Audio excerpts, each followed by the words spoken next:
Alright, what up everybody? It's your boy Akeem. Welcome to this vlog. I'm here to give you a scout report on Shane Carden coming out of East Carolina. Now he's coming off of a great career as a Pirate and he broke many records passing for East Carolina. Let's talk a little bit about him. He's actually hailing from Houston, Texas, and at his high school he did break many records, but he didn't really get any scholarship offers until a couple of days before National Signing Day, where he finally signed up with East Carolina. They finally gave him an offer just a couple of days before signing day, and I think he still had a great career. Didn't start until his sophomore season, where he posted up 3,100 yards passing, 23 touchdowns, and 10 interceptions. And for the two remaining seasons, over just under 9,000 yards passing, 63 touchdowns, and 20 interceptions to give him a total of 86 touchdown passes, 30 interceptions to go along with 21 rushing touchdowns,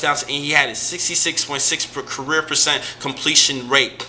Now let's talk a little bit about his strengths and weaknesses. First, his strengths. I think he has a pretty good arm. He doesn't have the most elite arm, but he still has a pretty good arm strength in throwing the football. And I mentioned his completion rate at 66.6. That is pretty good at quarterback. And I do like his natural toughness. He's a really tough quarterback, and he has a high football intelligence. That is very key. If you have great intelligence, I'm not saying not like that Peyton Manning intelligence, but he still has great intelligence in throwing the football and understanding the players that he has around him and the field. That is what I do love most about a quarterback, and that can help you succeed in winning games. That is a great key about him.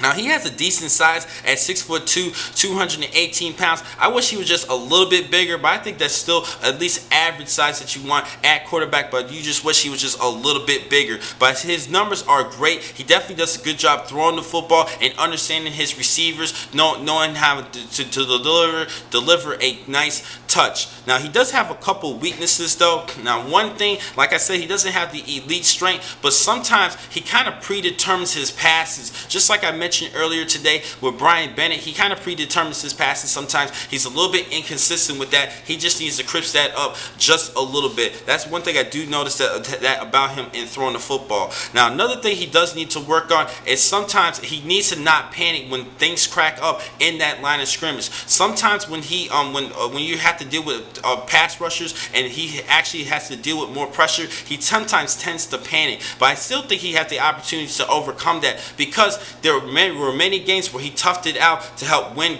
key close victories, especially this past season at Virginia Tech. They helped win the victory at the end of the game. That showed his toughness. And one last thing that I've noticed in his play, he actually plays terrible in colder weathers. His physical condition is not too well in colder weathers, and that is a major concern in the National Football League. You have to be able to play in all particular weathers, and he doesn't play too well in the cold. That is what kind of dropped his draft status entering this year's draft. But he is still one of my top 7 quarterbacks entering this year's draft, and I actually had to project him in the 6th or 7th round, a late round selection. I think he can become a good, decent backup quarterback with the potential to start, but he has to overcome those weather issues. That is the biggest concern about him that I don't like. It's just it's winter season. Most of the time when you play football, it's going to be in the cold. You have to play well in the cold. He needs to do a lot better job. Needs to get into better condition